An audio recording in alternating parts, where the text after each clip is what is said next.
Welcome back to another technical deep dive here in the debug zone. Today we're tackling a big question and breaking it down with insights from other users. Hopefully this clears up some misconceptions and helps you get the answer you need. So buckle up, stay a little curious, and let's jump right in.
And that's a wrap.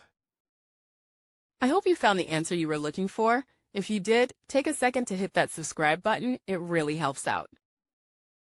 And let me know in the comments which solution worked best for you. See you next time in the debug zone.